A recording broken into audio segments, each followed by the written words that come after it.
The morning over the Texas test airfield was so clear that nobody believed disaster could touch it. When the $50 million jet engine began to whine, little Mia tugged her father's sleeve and said the airplane was crying. Chief Executive Madison laughed it off as a child's foolish imagination. But Mason heard something else entirely beneath the turbine roar, a thin, uneven pulse, the sound of metal preparing to fail. His warning was waved aside. Minutes later, the jet screamed down the runway, and an explosion tore through the company's proudest achievement, scattering fire across the clear morning sky. Stay with this story to the end to discover who truly made that airplane cry across a bright morning sky. The story opened at a private test airfield in Texas on a morning of clear skies, strong sun, and perfect visibility. Madison's Aviation Corporation was preparing to test a new jet engine prototype valued at $50 million.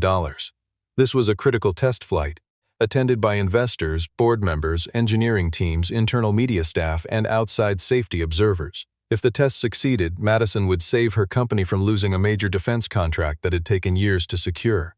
If it failed, her entire career as chief executive could collapse in a single morning. Madison believed every condition was perfect that day, with clear skies, a dry runway, green sensor readings, and clean technical reports stacked neatly on her desk. Mason was only a contract maintenance technician, working at the edge of the airfield, never permitted inside the executive command room where the real decisions were made. For years he had repaired aging engines, learning to hear the sound of machinery, the vibration, the friction of metal against metal, through pure professional instinct rather than formal engineering credentials. Because his usual babysitter had canceled at the last minute, Mason had been forced to bring his young daughter Mia to the staff safety area for a few minutes early that morning. When the engine began its first low startup, Mia heard a strange sound and told her father that the airplane was crying. Mason immediately paid attention, because beneath the turbine noise he also heard a thin whine that did not belong there. From what seemed like an innocent remark from a child, Mason detected the early signature of a flaw that could destroy the entire engine before it ever left the ground. Madison dismissed the warning outright, trusting her official reports far more than the instincts of a single father with no formal title in her organization. From this moment forward, the story became a battle between a man who knew how to listen to machinery and a woman too proud to listen to another human being standing right in front of her. The tension between them would decide far more than the fate of one engine test. It would decide who was allowed to speak the truth inside a corporation built on image, and who would be silenced simply for lacking the correct title on a badge. Mason had never wanted attention or recognition of any kind. He came to the airfield each morning simply to do careful, honest work, checking bolts, listening to engines, filling out logs that few executives ever bothered to read. His life outside the airfield was quiet as well, built around modest routines, a small house, and the steady responsibility of raising Mia alone since her mother had passed away years earlier. He rarely spoke of that loss, choosing instead to pour his attention into precision, into the discipline of machines that never lied about their condition if a person knew how to listen carefully enough. Madison's world stood in sharp contrast to his own. She had spent a decade climbing through finance and strategy divisions before reaching the top office, learning early that confidence often mattered more than patience in rooms filled with powerful men and skeptical investors. She trusted spreadsheets, projections, and polished presentations far more than she trusted instinct, and she had built an entire leadership style around the belief that hesitation was simply weakness dressed up as caution. That belief was about to be tested in ways she never expected, on a runway she had walked across many times without ever truly listening to what moved beneath her own feet.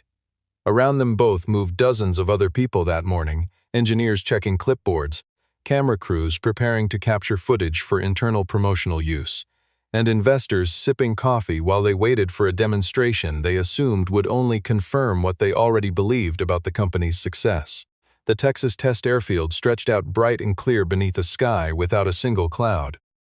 The runway was dry, the sunlight glinting off the polished silver fuselage of the jet, giving everyone present the impression that this would be the morning of a great victory.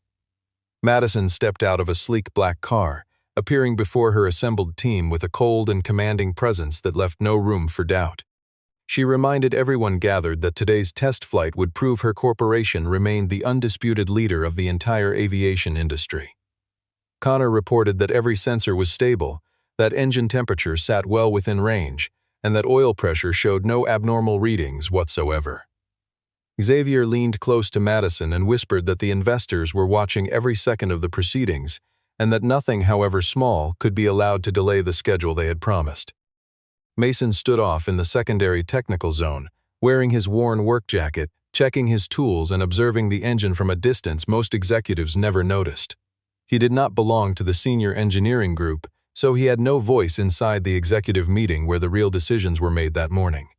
Mia sat behind a glass partition in the designated safety zone, waiting only briefly until a relative could come collect her, appearing in this opening scene and then fading from the unfolding drama. When the jet engine began spinning at low power, the sound of the turbine rose steady and even through the clear morning air. Without warning, Mia tugged gently at her father's sleeve and told him that the airplane was crying. Mason did not laugh. He stood completely still, tilting his head to listen more closely. Beneath the powerful roar of the turbine, he detected an extremely thin whine, something that resembled dry metal grinding softly against metal. He walked quickly to a secondary display screen, checked the vibration readings, and noticed a small oscillation that had not yet reached the threshold needed to trigger any alarm. To anyone else, that number would have seemed harmless and forgettable. To Mason, that exact sound was the unmistakable signature of a turbine suffering from improper friction deep inside its casing. He immediately requested a pause in the startup sequence so he could inspect the auxiliary oil assembly before anything proceeded further. One of the senior engineers laughed aloud, suggesting that Mason was overreacting simply because of an offhand remark from a small child standing nearby. Mason remained firm, understanding clearly that an engine did not need to roar violently before it could already be considered dangerous to everyone standing near it.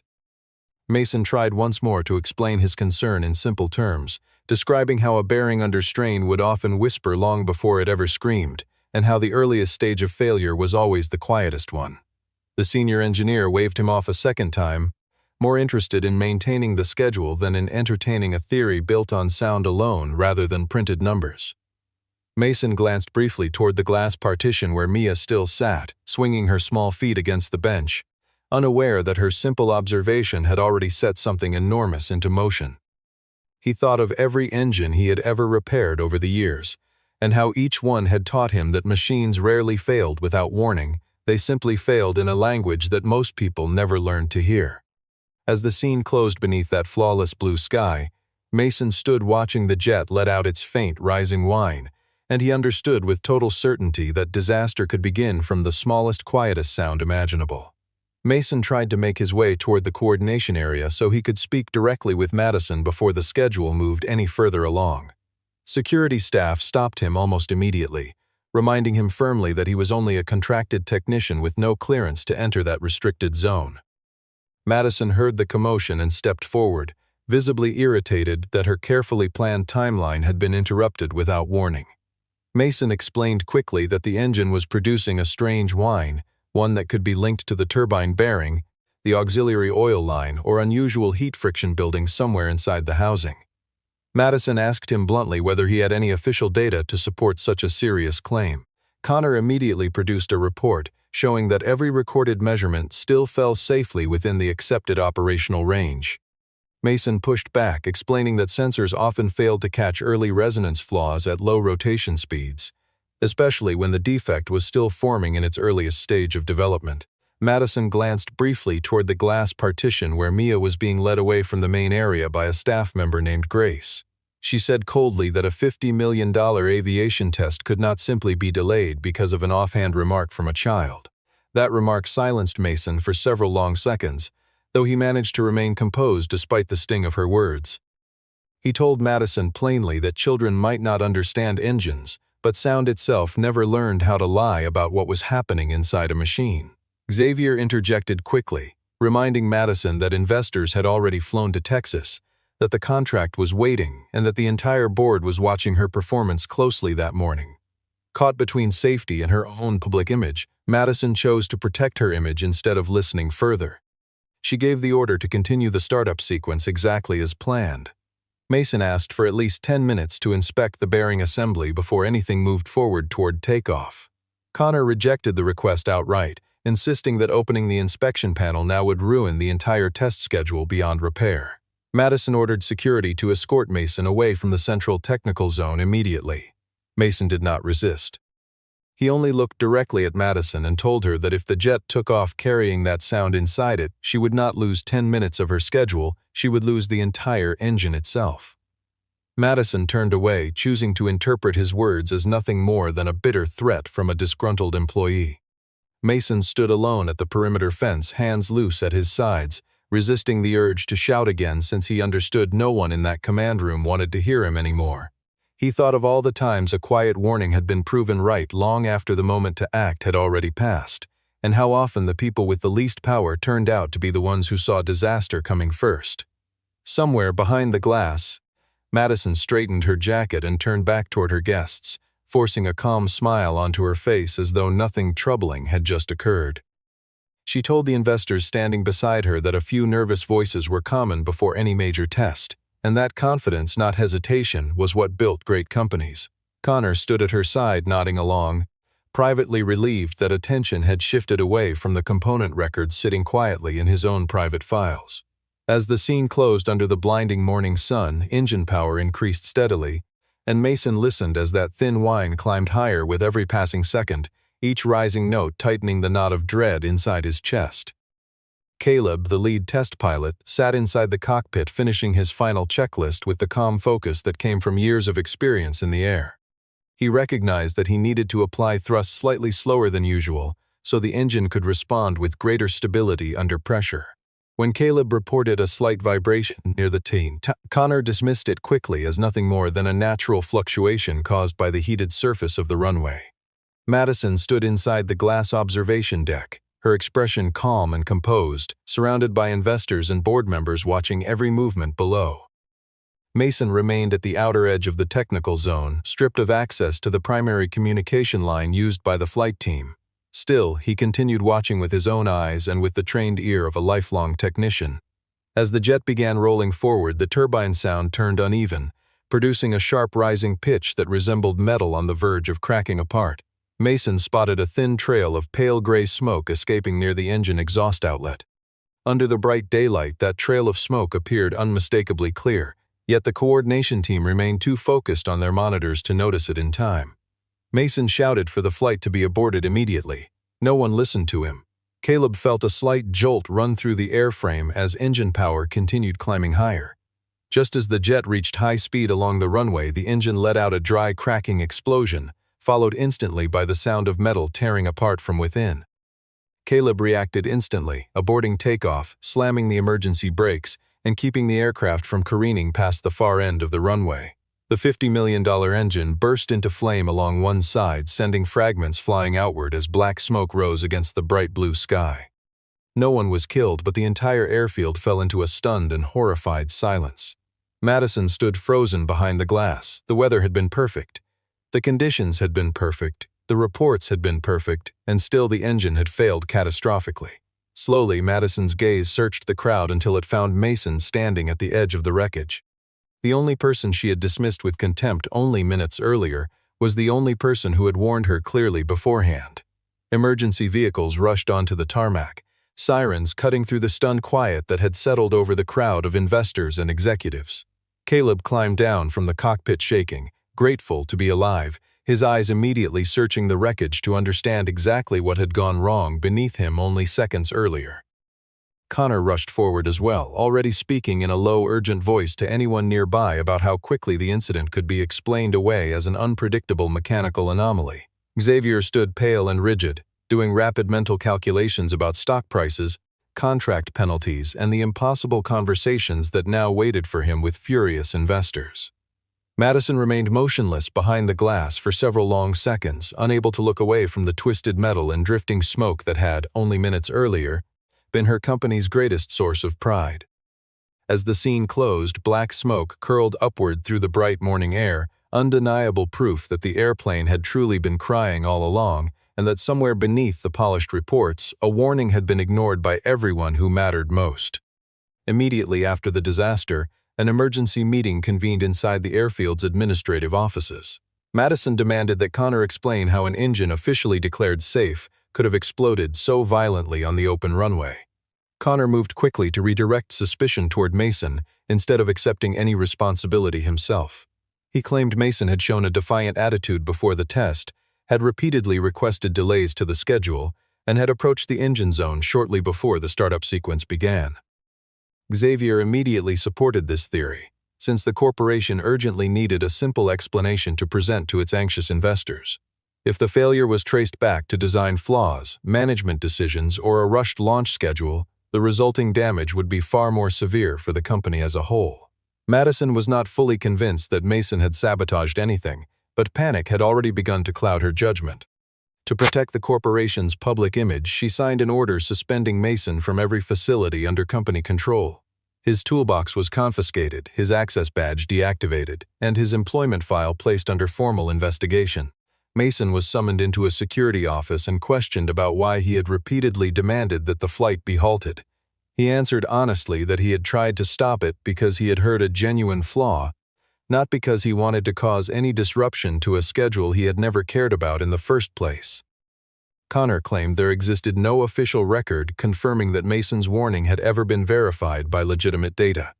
A secondary camera positioned near the technical zone was suddenly reported as having suffered a storage malfunction at a convenient moment. Caleb's earlier report describing a slight vibration was also quietly revised to state that no significant abnormality had been detected. Mason understood that he was being turned into a convenient scapegoat for a failure far larger than himself. He left the airfield under the harsh midday sun, without a job, without access to the technical areas, and facing the very real possibility of legal action against him. Yet what wounded him most was not the insult to his professional reputation, nor the sudden loss of income he badly needed. What wounded him most was that Madison had mocked the very first warning simply because it had come from his young daughter. Word of his suspension spread quickly through the small circle of contract workers who knew him, most of them too afraid of losing their own positions to speak up on his behalf. A few colleagues offered quiet nods of sympathy in hallways, careful never to be seen talking with him directly, since association alone now felt dangerous inside the company. Mason drove home that afternoon in silence, replaying the entire morning over and over, searching for anything he could have done differently to make Madison listen sooner. He thought of Mia waiting for him, innocent of everything unfolding around her father, and he resolved that whatever came next, he would not let her grow up believing that telling the truth was something to be punished for. As the scene closed, Mason looked back at the lingering trail of smoke still hanging faintly in the sky, and he silently vowed to uncover exactly who had killed a $50 million engine before it ever left the ground.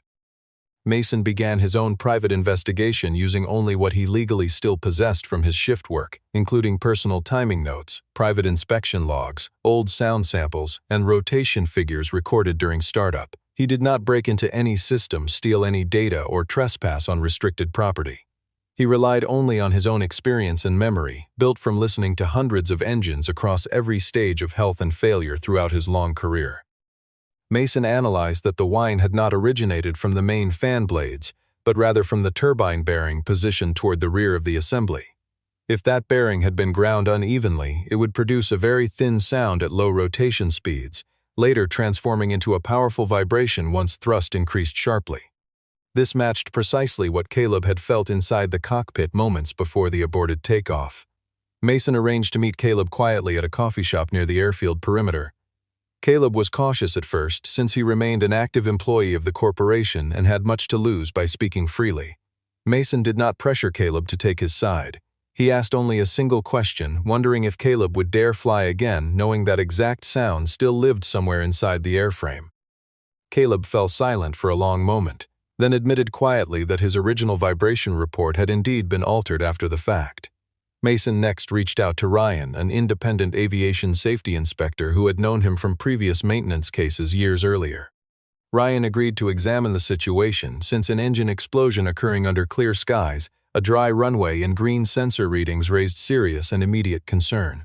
Mason discovered that a component serial number listed in the final inspection record did not match the batch that had originally been approved for use. He suspected that someone had quietly replaced a certified bearing with an unverified component that had never passed proper safety testing. Meanwhile, Madison faced intense and relentless questioning from her own board of directors. She began noticing that Connor consistently avoided any direct question regarding the replacement components used inside the failed engine. Ryan warned Mason that pursuing this investigation without proper authority could expose him to further legal risk, since the corporation had already shown a willingness to protect its image over the truth. Mason accepted that risk without hesitation, explaining that he had spent his entire career trusting the sound of metal, and he refused to stop trusting it now simply because powerful people found it inconvenient. He spent long evenings at his kitchen table, sound files playing softly through cheap speakers, comparing waveforms by hand, marking down every irregularity he noticed no matter how small it seemed. Some nights Mia would peek into the doorway before bed, asking quietly whether her father had found what made the airplane cry, and Mason always promised her that he was getting closer. Caleb quietly passed along additional cockpit telemetry whenever he found a safe opportunity, careful never to be seen doing so on any company camera or logged system. Ryan cross-referenced the component serial numbers against a national safety database, confirming that the flagged batch had already caused minor issues in 2 unrelated test programs elsewhere in the industry. That detail alone suggested the problem was not an isolated mistake, but a pattern someone inside the corporation had chosen to overlook repeatedly. Slowly, a clear and consistent pattern began to emerge from the scattered pieces of evidence Mason had gathered outside the reach of Connor's influence. As the scene closed, Mason placed his sound analysis on the table and understood clearly that the airplane had not cried out of superstition, but because someone had knowingly placed a flawed metal heart inside its core. Madison asked Abigail, her board's legal advisor, to review every document connected to the disaster in full detail. Abigail quickly discovered strange gaps scattered throughout the technical timeline that did not add up under close examination. A secondary maintenance camera had preserved a partial audio recording captured just before the explosion occurred. When Madison listened to it, she clearly recognized Mason's voice demanding that the engine be shut down immediately. Behind his voice sat that same thin whine, nearly buried beneath the roar of the turbine, yet unmistakably present once she knew to listen for it. That sound sent a cold chill through her entire body. She remembered the look on Mason's face as security pulled him away from the technical zone that morning. She also remembered the exact words she had used to mock his very first warning. Abigail cautioned Madison that if the company had knowingly ignored a genuine safety risk, this incident would no longer remain a simple matter of property damage, but could quickly escalate into a serious legal crisis. Madison remained afraid because admitting that Mason had been right meant admitting that she herself had been deeply wrong.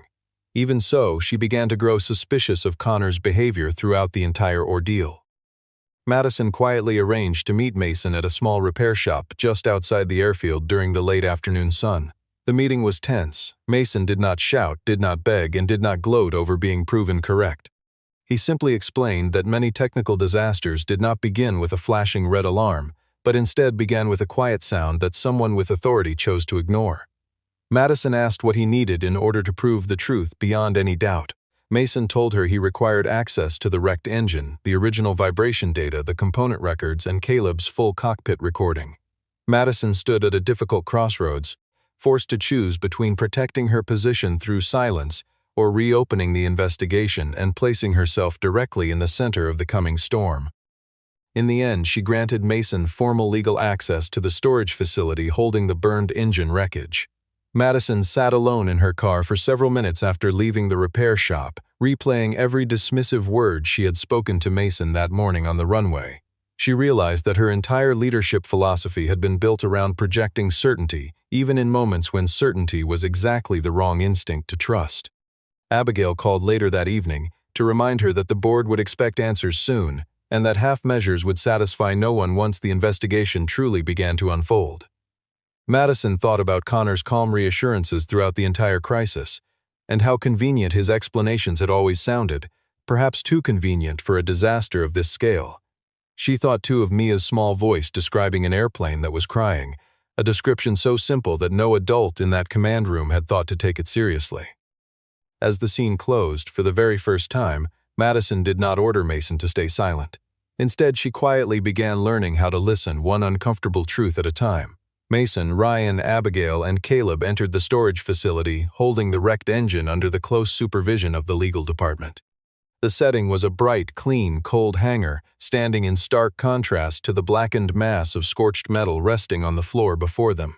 Mason examined the rear turbine bearing assembly and immediately found uneven marks along its surface. Ryan confirmed that this damage had not resulted from the explosion itself, but had clearly existed before the engine ever increased to full power. Caleb compared the timing of the vibration he had felt in the cockpit against whatever data remained recoverable from the wreckage. The results matched perfectly with the exact moment Mason had first heard that thin whine out on the runway earlier that morning. Abigail retrieved the original component shipment records and found a batch of turbine bearings that had previously been flagged for irregular heat tolerance. This particular batch should never have been installed inside a test engine under any circumstance.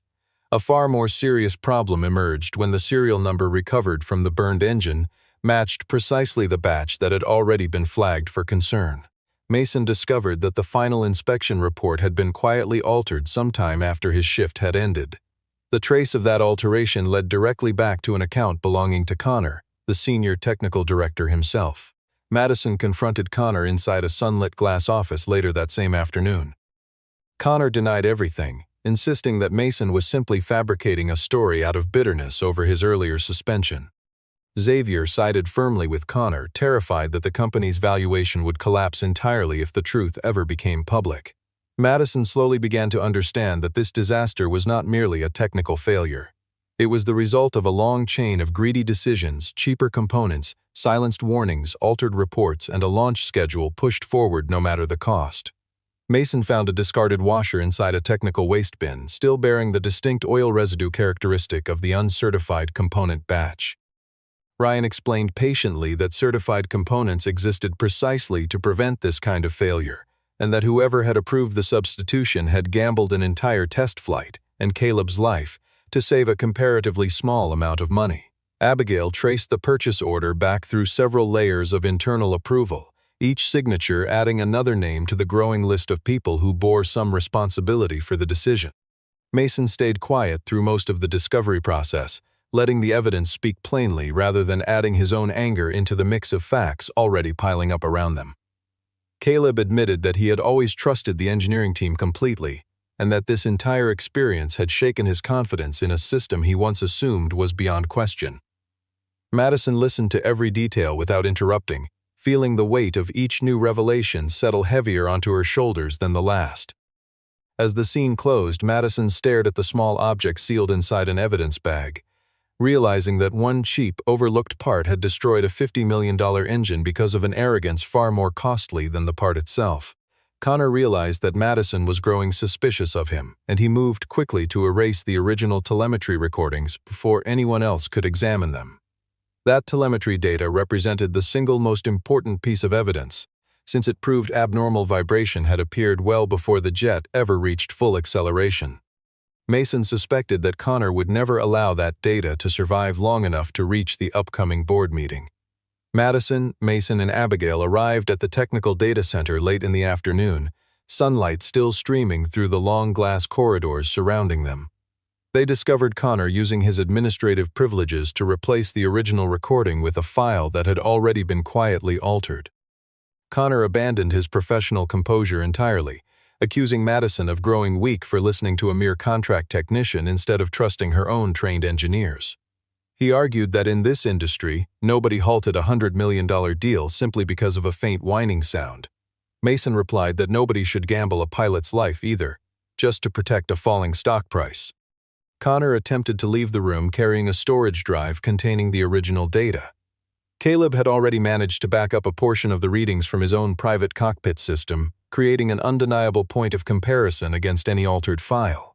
Ryan, along with the internal safety team, intercepted Connor in the technical corridor before he could escape with the evidence. Madison watched with her own eyes as the man she had once trusted completely tried to destroy the very proof that could clear an innocent man's name. She understood that her own arrogance had created the exact opening Connor needed to manipulate the entire corporation from within. Mason did not strike Connor, did not threaten him, and simply demanded that every storage device in the room be sealed immediately.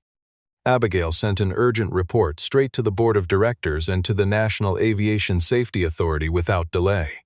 Connor was suspended on the spot, though he still warned Madison that if the full truth came out, she would lose her position as chief executive as well. Madison did not answer him right away. She looked instead at Mason and then at the sealed data drive resting quietly on the table between them. Security escorted Connor from the building as he continued shouting that Madison would regret siding with outsiders over her own trusted engineering staff. Xavier, watching from a distance, quietly slipped away before anyone thought to question him further about his own role in pressuring the schedule forward. Abigail assured Madison that the sealed telemetry, combined with Caleb's backup recordings, would be more than sufficient to establish a clear and complete timeline for investigators. Mason felt no satisfaction in Connor's downfall, only a tired relief that the truth had finally been protected from erasure at the last possible moment. He thought briefly of Mia, wondering how he would explain any of this to her someday, and decided that the simplest version would always be the truest one. Ryan quietly told Mason that few people would ever know how much courage it had taken to keep pushing when every door in the corporation had been closed against him. As the scene closed beneath the fading afternoon light, Madison finally understood that the most frightening thing was never the explosion itself, but the number of times she had chosen not to listen before it happened. The board of directors convened a special meeting the following morning inside a conference room high above the city. Sunlight poured through the tall glass windows, creating an atmosphere where no lie seemed able to find a place to hide any longer. Madison stood before the board, and for the first time she did not open with a confident, prepared speech. Connor arrived with his own personal attorney, still attempting to project the image of an innocent and competent technical executive. Xavier proposed that the corporation simply place the entire blame on Mason in order to close the crisis as quickly as possible. He argued that the market only needed a clear and simple story, not a complicated and uncomfortable truth. Abigail countered firmly that concealing evidence would transform a matter of property damage into outright fraud and a serious violation of federal safety regulations. Mason was invited into the boardroom. He wore no expensive suit, only a plain button shirt, and carried his sound analysis folder under one arm. Connor mocked him openly, insisting that a mere contract technician could never understand a system designed by an entire team of senior engineers. Mason did not argue with emotion. He simply played the recorded startup sound, followed immediately by a comparison recording of a healthy, properly functioning bearing. Everyone in the room heard the unmistakable difference, a thin, steady, dangerous whine appearing well before any official reading had turned negative. Ryan presented his independent findings, confirming that the flaw had existed before takeoff and had not resulted from any sabotage occurring after the original inspection. Caleb confirmed that he had indeed reported a slight vibration from inside the cockpit, though his statement had later been softened inside the official written report. Abigail presented clear evidence showing the mismatched component serial number alongside the exact timestamp of the falsified report. Madison finally rose to her feet. She admitted openly that she had ignored Mason's warning that morning. She admitted that she had allowed commercial pressure to override basic technical safety. But she also publicly identified Connor and Xavier as the two men who had concealed a defective component batch, altered critical data, and manipulated the entire chain of reporting. Connor lost his composure completely, blurting out that if they had not pushed the flight forward, the corporation would have lost the contract entirely. That single sentence became, in that instant, a full confession delivered directly before the board. Board members exchanged uneasy glances, some visibly angry at having nearly approved a plan to blame an innocent man simply to protect quarterly earnings projections. One senior board member asked Madison directly why she had ignored a warning delivered so clearly on the morning of the test. Madison answered honestly, admitting that she had valued her own confidence more than the judgment of a person she considered beneath her attention. She added that this failure belonged to her leadership as much as it belonged to Connor's dishonesty, and that real reform had to begin with her own decisions first. Ryan closed his presentation by stating plainly that had the test been paused for even 10 minutes, the entire disaster could likely have been avoided entirely. Xavier tried once more to salvage his position, arguing that the pressure to keep the schedule had come from the entire leadership team and not from him alone. Abigail reminded him that pressure was never an excuse for concealing a documented safety flag, and that his signature appeared on more than one document tied to the decision. The room fell into a heavy silence as the full weight of that simple statement settled over everyone present. As the scene closed inside that brightly lit room, the truth required no shouting at all. It only needed to be played back through the sound of an airplane once dismissed and ignored. Connor was terminated immediately, and his case was formally referred to federal investigators for further review. Xavier was also forced out of the company for pressuring the team to conceal a known financial and safety risk. The board of directors initially demanded that Madison resign her position entirely, but Abigail proposed an alternative path, offering Madison a chance to redeem herself if she agreed to fully reform the corporation's entire safety framework from the ground up. Madison did not seek forgiveness through polished, empty words. Instead, she appeared before the full staff at the very test airfield where the explosion had originally occurred. The sky above was still clear and bright, the runway freshly repaired, though a faint scorch mark from the earlier disaster still lingered quietly on the concrete below. Madison openly admitted that the $50 million engine had not been lost because a single father had caused unnecessary trouble. It had been lost because leadership had dismissed a small warning, undervalued real experience, and placed reputation above genuine safety. She apologized to Mason directly in front of the entire technical staff gathered that morning. Mason did not offer instant forgiveness, but he accepted that the truth had finally been restored to its rightful place. Madison offered Mason the newly created position of lead advisor for turbine sound safety within the company's revised certification program. Mason initially refused, unwilling to become a public symbol representing the corporation's past failures and mistakes. Caleb convinced him that if Mason walked away entirely, men like Connor would simply return again someday under a different name and a different title. Mason finally agreed, but only under one clear condition. Every technician, whether a senior engineer or a lowly contract worker, would have the guaranteed right to halt any test procedure the moment they identified a reasonable safety concern. Madison accepted that condition without hesitation, recognizing that it addressed the exact failure that had nearly cost lives and had certainly cost the company its reputation. She also insisted that Abigail draft formal protections ensuring no employee could ever again be suspended or punished simply for raising a legitimate safety warning. The corporation rebuilt its entire certification process, adding an independent sound analysis stage, tamper-proof data storage, and formal protections for any employee who raised an internal safety warning. Several months later, a new engine test was scheduled once again during daylight hours beneath a clear open sky. This time, Madison did not stand first at the podium to speak. She stood quietly beside the technical crew, listening carefully as Mason explained every stage of the startup sound in detail. The new engine ran smoothly with no trace of the earlier abnormal whine anywhere in its operation. Caleb lifted off safely, the jet climbing steadily into a bright, clear blue sky. Later that evening, Mason returned home where Mia briefly appeared and asked if the airplane still cried. Mason smiled gently and told her that this time, it was singing instead. Madison, standing at a distance during a quiet internal ceremony, overheard that small exchange and understood the greatest lesson of her entire career. A company could lose $50 million because of a single defective part, but it could lose absolutely everything if the person leading it remained too proud to listen. In the final scene, Mason walked alongside the technical crew across the bright, sunlit runway, no longer dismissed or overlooked, but recognized as the man who had taught an entire corporation how to listen again to the plain and simple sound of the truth. In the end, this was never only a story about a broken engine or a fortune lost in a single morning.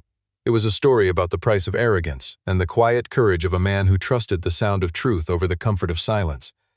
Madison learned, at great cost, that leadership means listening even when the voice is small, even when it comes from a child, even when it threatens everything you believe you have built. Mason never asked to be a hero. He only asked to be heard. If this story moved you, carry its lesson forward into your own life, because somewhere near you right now, a quiet warning may already be waiting for someone brave enough to listen.